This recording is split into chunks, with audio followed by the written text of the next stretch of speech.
Florida, July 1969. The early morning calm is rocked by a massive explosion.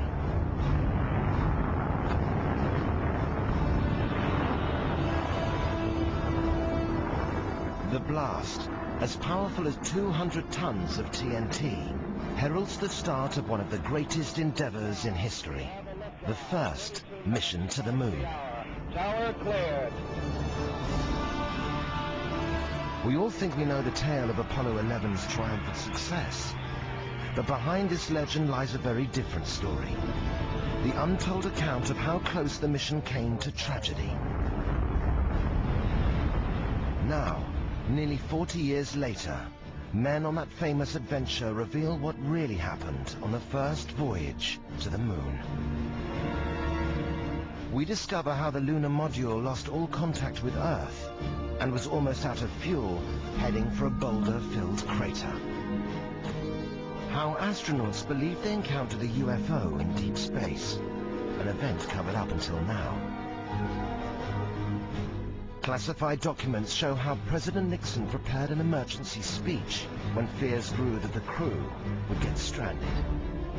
And we reveal how ultimately the crew only returned alive thanks to a ballpoint pen. This is the true, untold story of Apollo 11's mission to the moon.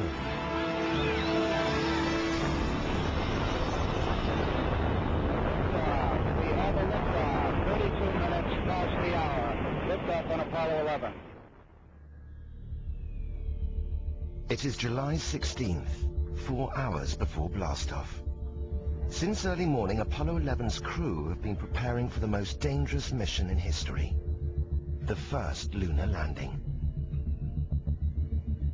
In the crew room, astronauts Neil Armstrong, Buzz Aldrin, and Mike Collins eat a final meal before making the last checks to their suits and equipment. But behind this facade of calm, tension was running high. Buzz Aldrin, the mission's lunar pilot, recalls the nerves the crew all felt. I can't recall getting all that much sleep, knowing what was going to be happening the next day. There was enough adrenaline floating around in the crew quarters, I'm sure, for several missions to the moon. The crew were right to feel nervous. What they didn't know was that on the launch pad, technicians were struggling with a dangerous fault on the giant Saturn V rocket. The Saturn V was the heaviest, most powerful rocket ever built. It was packed with 1 million gallons of highly explosive fuel, and it had sprung a leak.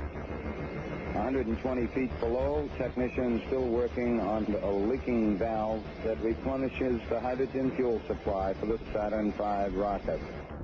Fuel leaks had plagued the Saturn V throughout its development.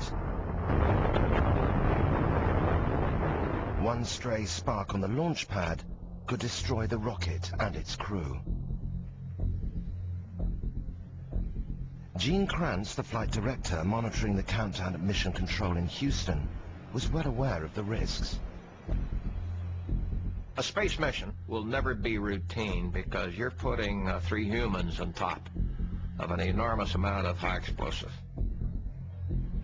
But solving dangerous problems against the clock was part of the deal for the space program.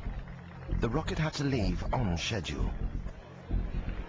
For years, the Apollo team had been working exhausting hours to fulfill the dream of President John F. Kennedy. I believe that this nation should commit itself to achieving the goal before this decade is out of landing a man on the moon and returning him safely to the Earth.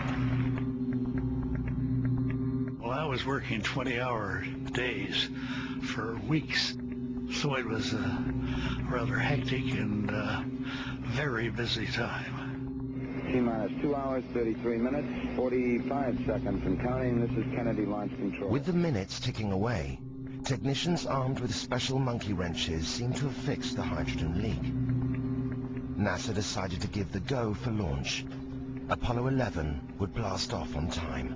The swing arm now coming back to its fully retracted position. T-minus 4 minutes, 50 seconds and counting. We felt that our survival was in the probability of 99%. 4 minutes and counting. We are go for Apollo 11. There were a lot of risks involved, but there were a lot of points to abort the mission short of continuing on something risky. The crew had been told that should a leak cause an engine to fail on blastoff, their capsule would be ejected to safety far from the failing rocket. What the crew had been told was not the truth. Damning information in a memo publicly revealed here for the first time was circulated to a few select NASA officials a year before the mission. It revealed that this escape plan was mere fantasy. There was a memo that came out about the first stage which indicated that contrary to all of the training that the crew were being given and the information they were told, we would not be able to save the lives of the crew if something went wrong during the first 2.5 minutes after liftoff. The abort system needed 2 seconds from the detection of a catastrophic failure to activate the launch escape system. The vehicle, if one engine had gone out on the first stage, within half a second, the vehicle would have begun to break up. There would have been no means of wrenching the crew to safety off the top of what would very soon have been an ascending fireball. Totally unaware of this devastating fact, the astronauts prepared for launch. 30 seconds and counting. Astronauts report it feels good. The explosive potential, if it exploded on the launch pad, would have wiped out a fair part of Florida. 20 seconds and counting. I always say a prayer for the crew and for my mission control team that we'll be successful in the work that we are about to do. T-minus 15 seconds. Guidance is internal. I said, I really want to try and remember this moment before all the excitement. 12, 11, 10, 9. Ignition sequence starts. 6, 5, 4, 3, 2, 1, 0. All engine running. Liftoff. We have a liftoff. 32 minutes past the hour. Liftoff on Apollo 11.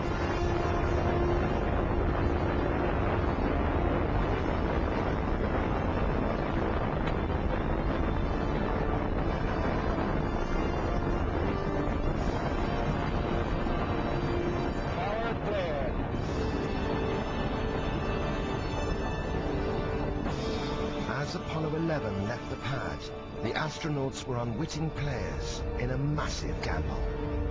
At stake were their lives. 2.5 minutes after blastoff, Apollo 11's massive first stage had powered the astronauts to a speed of 6,200 miles per hour and an altitude of 35 miles. Downrange 35 miles, 30 miles high, standing by for the outboard engine cut down now. As the fuel ran out, explosive bolts jettisoned the spent stage, and the engines in stage 2 fired up. Station. Indication. The huge rocket, racing skywards with the astronauts on board, was being flown from the ground by Mission Control in Houston, Texas. But Mission Control was not as high-tech as it looked. The console we sat at had lights on it, small indicator lights, that would mirror switch positions in the spacecraft, and we were monitoring what the crew did to the computer, and we could see what the computer saw. And actually, the computer screens that we looked at in our consoles in Mission Control weren't computer screens at all. They were televisions. All the letters or characters were all hand-drawn. I don't necessarily mean with a brush, but I mean they were printed on a slide. All the screens were linked to Mission Control's mainframe computers. Despite filling a whole floor of the building, compared to modern computers of today, their total processing power was minute. You might say that all the computers in Mission Control will have more or less the power of one of today's laptops. But running a whole space mission on the capacity of a single modern laptop was luxury compared to the computer power on board the spacecraft itself. The computer in the spacecraft was maybe somewhere between a digital watch and a cell phone. I think a little closer to a digital watch. Very, very different. Extremely primitive. Roger, 11, we'll pass that on, and it certainly looks like you're well on your way now. As Mission Control plotted the rocket's progress 100 miles above the Earth, Apollo 11 was leaving the atmosphere and entering Earth orbit.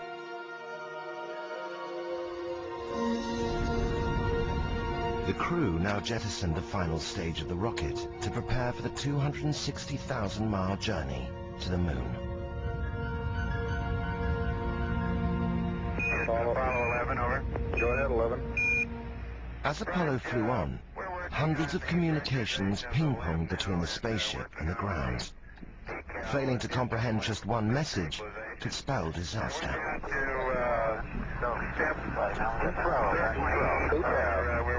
This placed everyone from the most junior team member to the flight director himself under immense stress. It almost sounds like gibberish with all of this communication going on.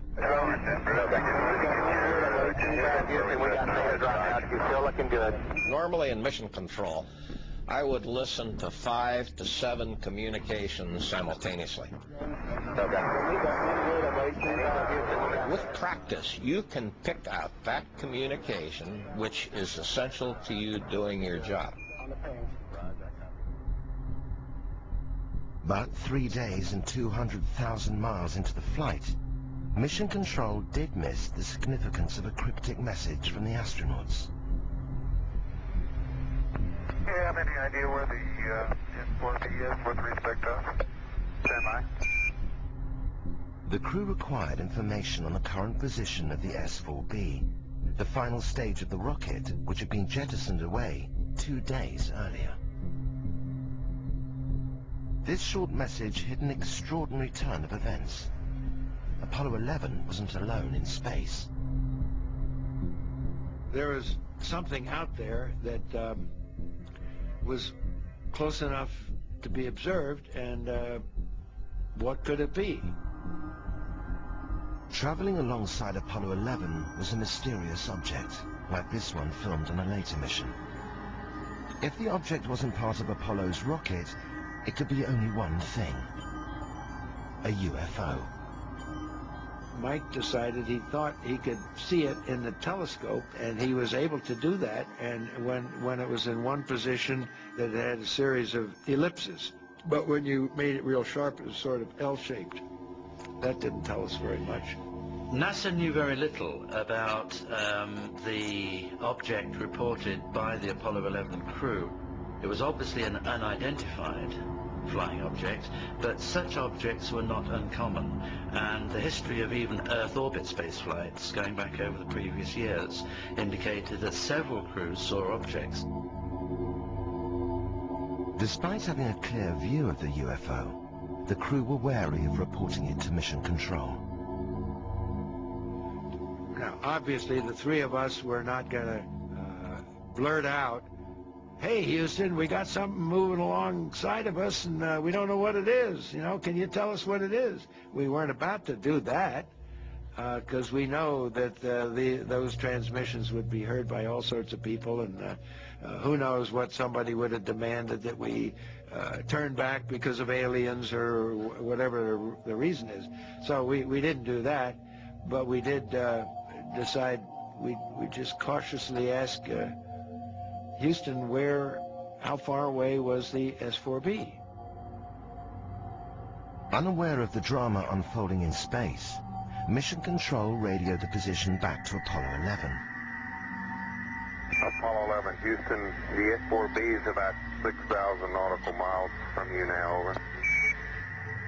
And a few moments later, they came back and said something like it was 6,000 miles away because of the maneuver. So we really didn't think we were looking at something that far away. So we decided that after a while of watching it, it was time to go to sleep and not to talk about it anymore until we came back in debriefing. To this day, whatever it was the crew saw has never been positively identified or officially acknowledged. the possibility that you might encounter aliens in space has to be considered in a very sensible and positive and realistic way.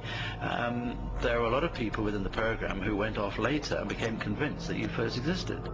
And that led to some concern on NASA's part, where they got the agreement of the crew never to publicly talk about these things for fear of ridicule. After this close encounter, the crew hoped for a good night's sleep, but they were in for a surprise. Another strange event would disturb them, not outside in the vastness of space, but right inside the spacecraft itself. I remembered as I began to make an attempt to go to sleep, and all of a sudden I would see a flash somewhere, and before I could turn or get my eye on the flash, it was gone. Now, the first impression was, well, something just penetrated the inside of the spacecraft. And so I asked Neil and Mike, and Neil said, yeah, I saw about 100 of them. For the crew, the flashes were far more worrying than the mystery UFO. In the vacuum of space, anything penetrating the spacecraft could spell disaster. On his return, Aldrin reported them to NASA. The conclusion was that they're high Z particles, Z meaning a heavy particle at high velocity, that penetrate the spacecraft, penetrate the individual, and cause some potential damage to nerve cells and brain cells, but only over a long period of time, evidently. Even today, scientists don't truly understand the long-term effects of Z particles on the human body. Apollo 11 flew on, constantly bombarded by particles. But worse was to come. Now, as the craft reached lunar orbit 260,000 miles from home, the astronauts prepared for what would be the most dangerous and unpredictable part of the mission, the descent to the moon itself. The controllers are normally a very chatty group. They always got some kind of a wisecrack, some kind of a joke. On this day, there was a degree of seriousness that I hadn't seen before, or hadn't seen in training. You finally realize this is real. This is the whole enchilada. We're going for broke. Today, we land in the moon. As Apollo 11 orbited 80 miles above the moon, Armstrong and Aldrin entered the lunar module before undocking, leaving Collins behind in the command ship. The strangest spaceship ever to fly, the lunar module, codenamed Eagle, was known around the globe as a miracle of engineering. Mission Control knew, however, that behind the space-age design lay some drastic weaknesses. The lunar module, I think, totally loaded, weighed a little over 33,000 pounds. The skin on the crew cabin was very thin, and that was all done because of weight savings. Weight was a very critical item that always had to be considered in anything that you did. If you really took your finger and poked hard at it, you could poke right through the outer skin of the spacecraft. It was about the thickness of 2 layers of aluminum foil. But it's the kind of thing that you were reasonably cautious that you didn't jab any pointed objects through. But the fragile skin of the craft was not the only danger. Behind the scenes, the development of the module had been fraught with serious accidents and breakdowns. One such failure had almost cost Neil Armstrong his life. In training for the flight, Armstrong had practiced on 2 bizarre prototypes that mimicked the gravity conditions of the moon. In order to train the crews, we used 2 vehicles, the Lunar Landing Training Vehicle and the Lunar Research Vehicle. And one was suspended on wires and was very safe and didn't have actual engines. And then there was the hairy, scary Lunar Landing Training Vehicle.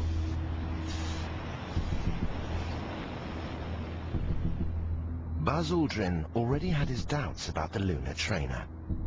I could see that this was a vehicle that you had to really pay very close attention to. If you had not completely shut off the descent thrust, you could run out of attitude fuel much sooner than you might expect. The motor that was simulating the lunar module engine was the one that Neil Armstrong would throttle in order to rehearse going down to the surface of the moon. And, as all human machines tend to, they fail occasionally.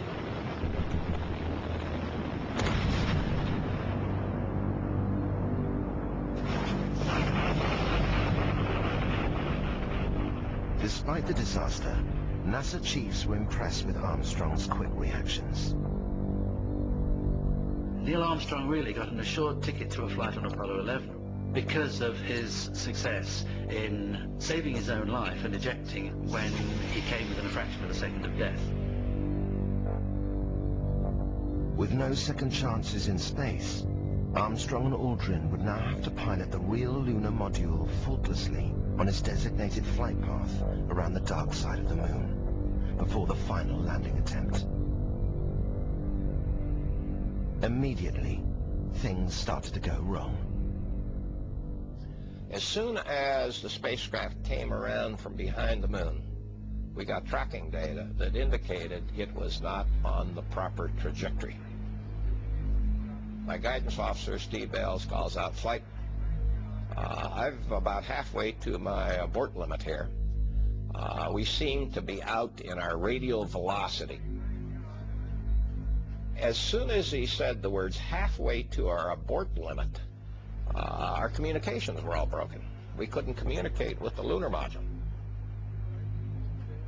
The breakdown had come at the worst moment for mission control. They needed information for a crucial decision. It was up to me to decide if we had enough information to make them go, no go, and continue the descent to the moon. 5 minutes prior to powered descent, I had my controllers go through a go, no go, and immediately we lost data again. So I added the words, "Give me your go, no go based on the last valid frame of data that you saw." Okay, all flight controllers, go, no go for landing. Retro, go. Fido, go. Guide, go. Control, go. Telcom, go. GNC, go. Econ, go. Surgeon, go. Capcom, we're go for landing. As communications cut in and out, the lunar module began to power its way down to the surface. Get that you're a go. You go to continue power descent. You're a go to continue power descent. It was sort of like a controlled fall out of orbit. It's almost like a car on a very long mountain road, the driver riding the brake to adjust the speed and keep from going too fast. To avoid colliding with the moon, the lunar module now switched on its landing radar to determine its precise altitude. Okay, we got data back. Radar flight looks good. Right. The landing radar could begin to feed in the difference between its position and velocity and what the computer thought the position and velocity was, and that number, as it began to correct, would go smaller and smaller. Right. 2,000 feet. Right. But switching on the landing radar started a catastrophic chain of events that would turn the landing from a drama into a full-blown crisis. At 10,000 feet above the moon, Apollo 11 astronauts Buzz Aldrin and Neil Armstrong switched on their altitude radar to prepare for landing. But this act was to plunge the mission into mortal danger. 1202, stand by. 1202. 1202 line. 1202, what's that? Overwhelmed by information from the landing radar, the tiny onboard computer crashed. Instead of giving the crew vital information, it was flashing up a major overload warning. There's a lot of information going into that very, very tiny computer. And all of a sudden it says, "I'm sorry, I can make no sense of this. I'm stopping. I'm shutting down." On board the lunar module, the astronauts were stunned. whatever information we were looking at, whether it was velocity and then movement over the ground, we didn't see those anymore. Instead, it gave us a code, the number of the alarm.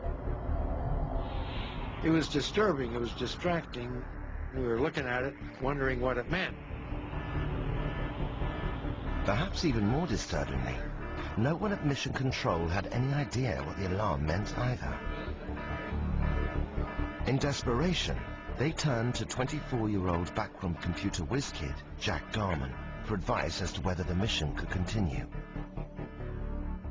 When that alarm occurred, I was probably the only one in the control center that knew what it was. I had no question about it. By sheer good fortune, Garman had come across this alarm in a training exercise and had scribbled down the correct course of action on a scrap of paper. My response was within 5 or 6 seconds saying, yeah, that one's okay, as long as it doesn't reoccur. 1202 alarm.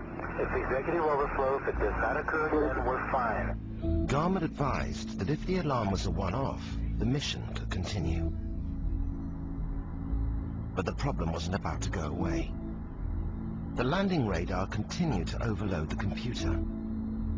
We have another 1202 alarm. Same alarm, and it appears to come up when we have a 1668. Leave it alone and we'll monitor. Copy.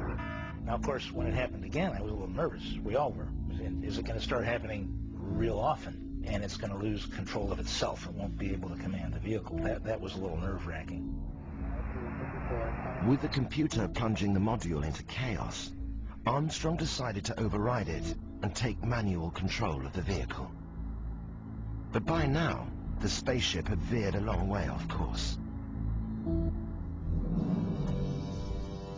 Neil was paying attention, really, more than I was. He was looking out the window. We had craters drifting by. There weren't very many identifiable craters. And Neil said, I think we may be a little long. The module was lost, but that wasn't all. The descent engine's fuel tank was running critically low. Now the really dicey part of this mission will continue, because we would normally in training have landed by about 10 minutes. We now get to the point where I get a call from my controller that we have now had low level. Low level? And we know by experience and by design that we will have 2 minutes of fuel remaining at an average throttle setting of 30%. With the module still at 500 feet, it was rushing into unknown terrain. The odds did not look good. We'd never been this close in training.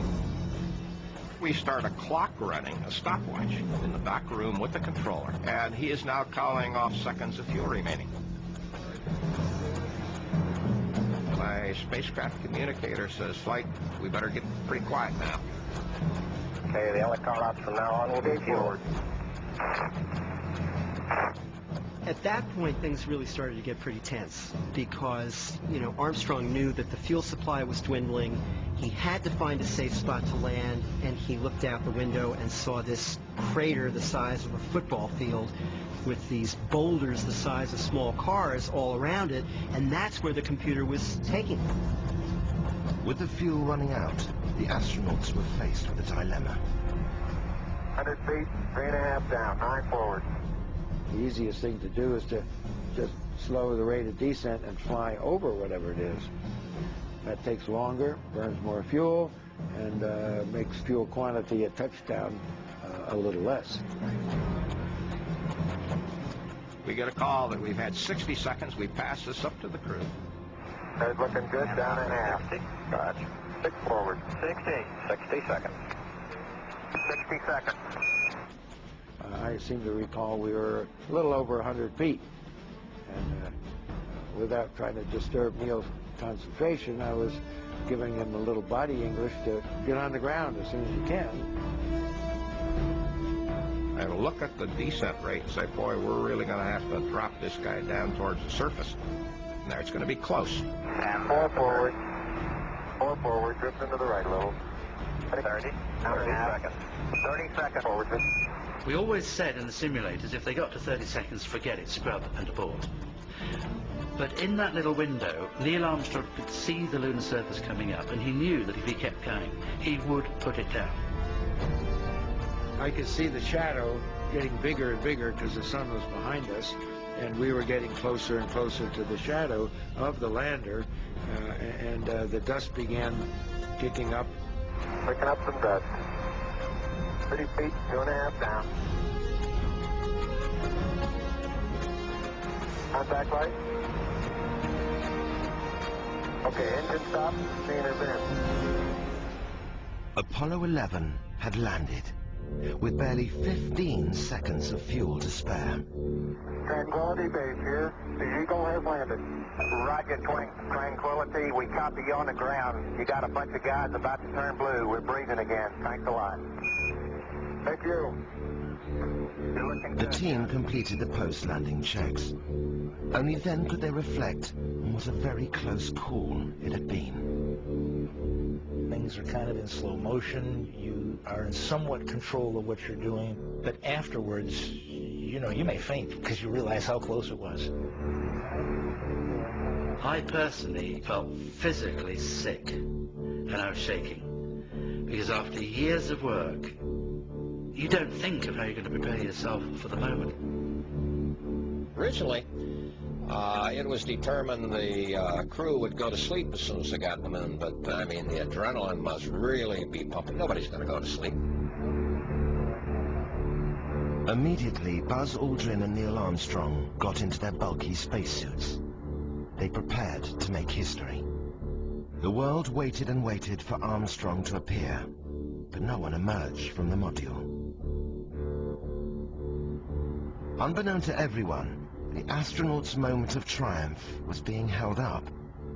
They couldn't open the hatch. It was a lack of realization how low the pressure really had to be inside, and usually when you open a valve, why, it doesn't really get everything out right away. So we tried to pull the hatch open down underneath the instrument panel, and it wouldn't come open. Neil, this is Houston. What's your status on hatch opening work? Houston, listen. Push outward. Get some lights. It's unlocked, yep. Unlocked. They hate to tug on that thing. Aldrin eventually bent back the flimsy door to equalize the pressure. With the hatch open, the moon was within their grasp. The hatch is coming open. Now, as Neil Armstrong finally prepared to set foot on the moon, the whole world anxiously waited for his first words.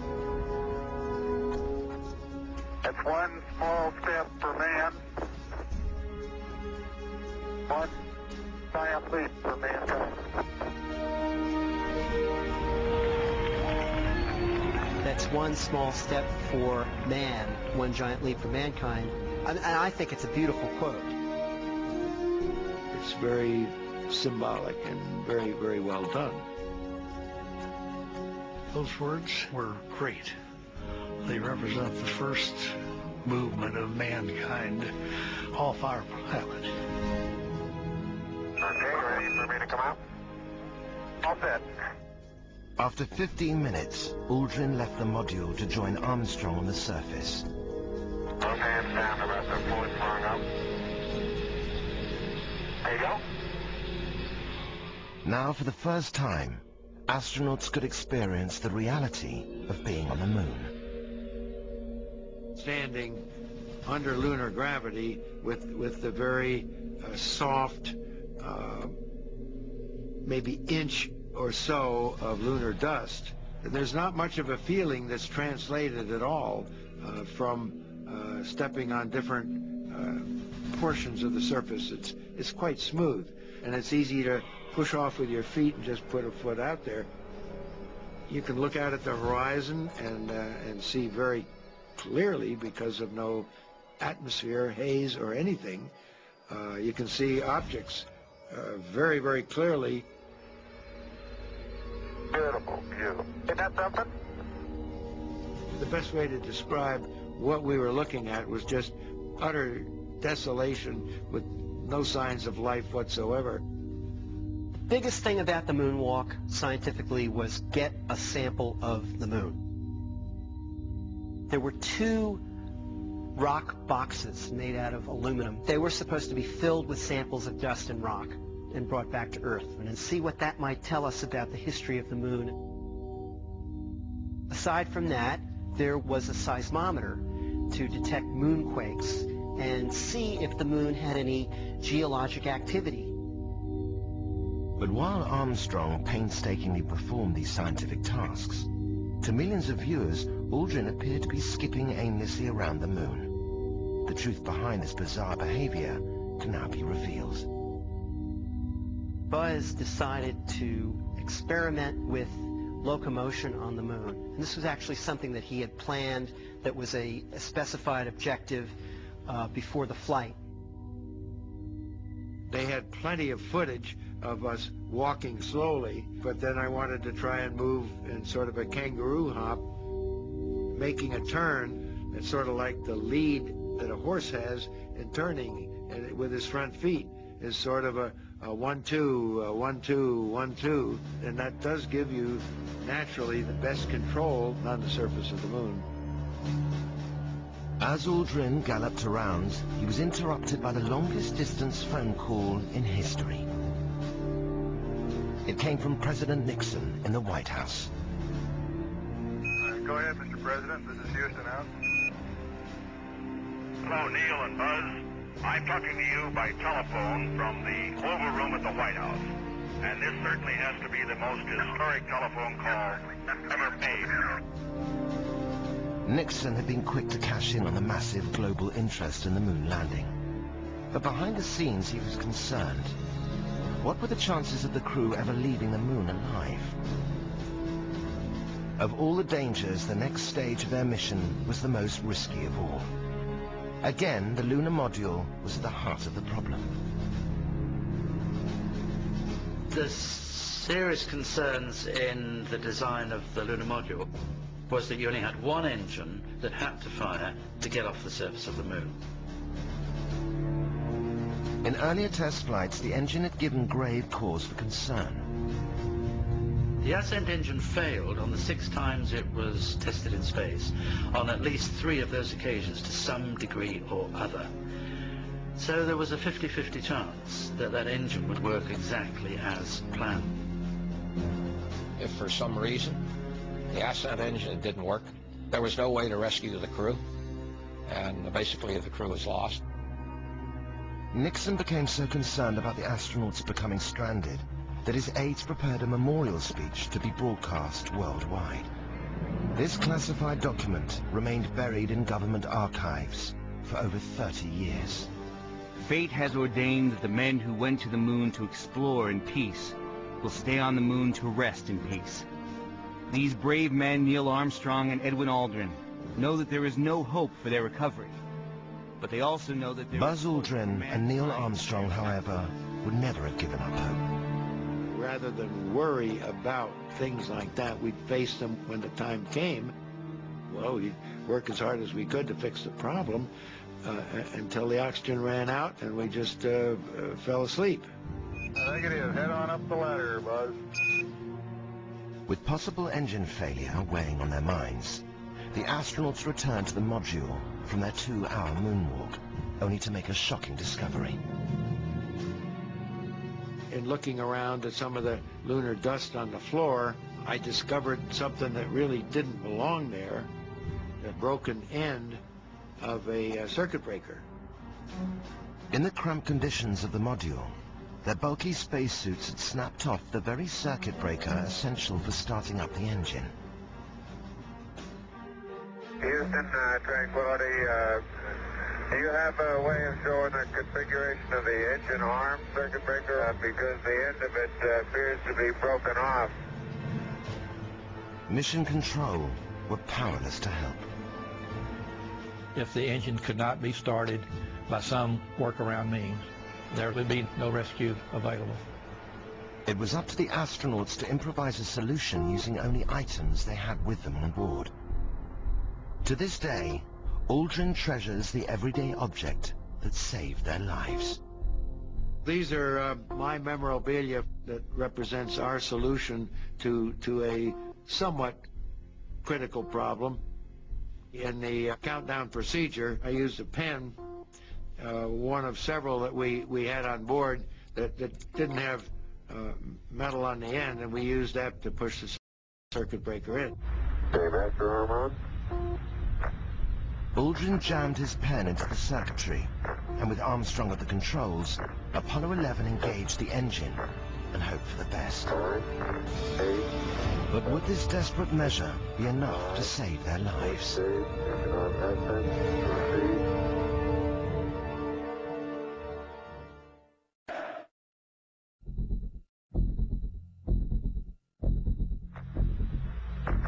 On the lunar surface, Buzz Aldrin is jamming his pen into the starting mechanism of the lunar module's engine, their only means of escape from the moon.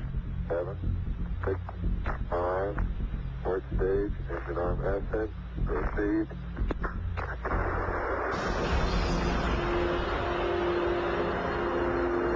Oh, beautiful. 26, 36 feet per second up. 5 for the pitch over.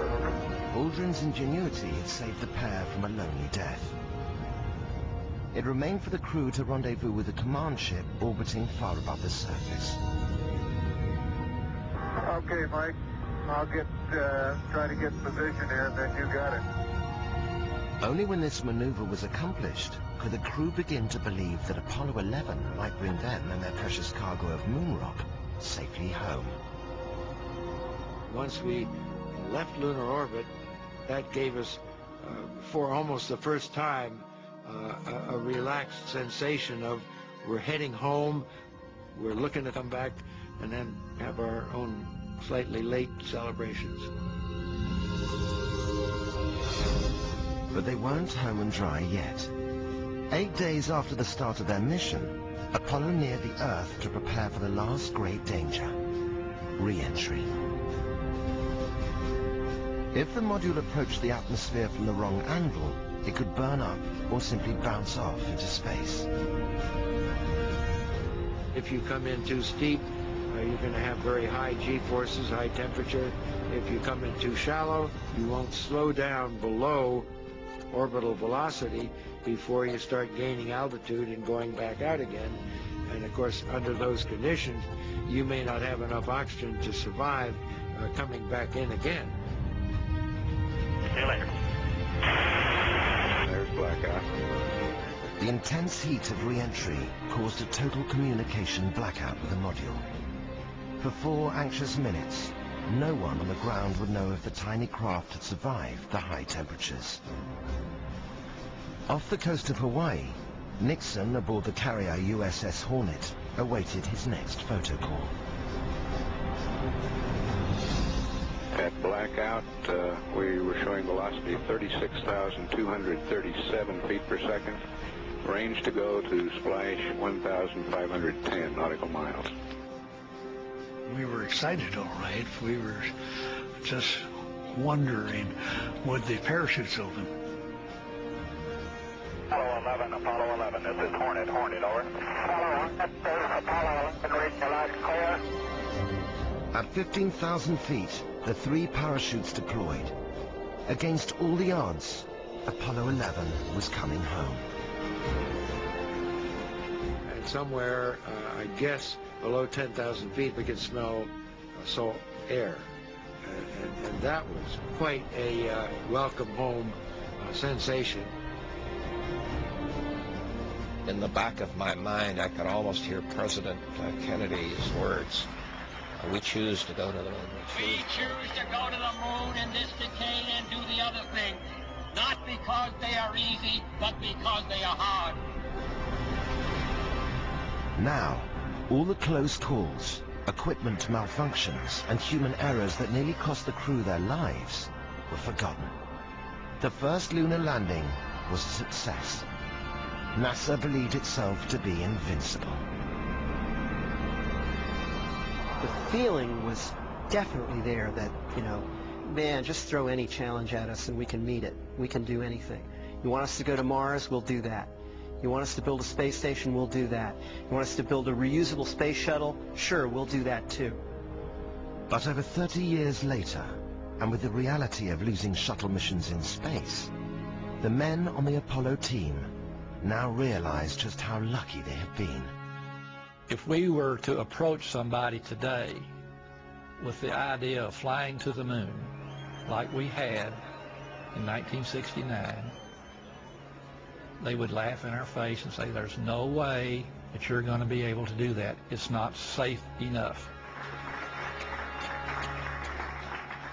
Spaceflight is intensely risky. High risk was needed to get that mission done. I think most of the flight crews would agree that had we not stopped flying Apollo missions when we did, we would definitely have lost lives on those missions. But despite the perils of blastoff, encounters with a UFO, low fuel, computer failures, and the need to save the mission with a ballpoint pen, there is still one man for whom failure was not an option. I don't look back and pat myself on the back for being part of a real risky maneuver. I think we made some bold decisions. Yeah, we had things that could have gone wrong, and some did go wrong, but we also had an inspired group of people pioneering, and I marvel at the very close conditions that resulted in my still being alive to go to the moon and to be here today. It is only now that we can truly understand just how close to disaster Apollo 11 really came.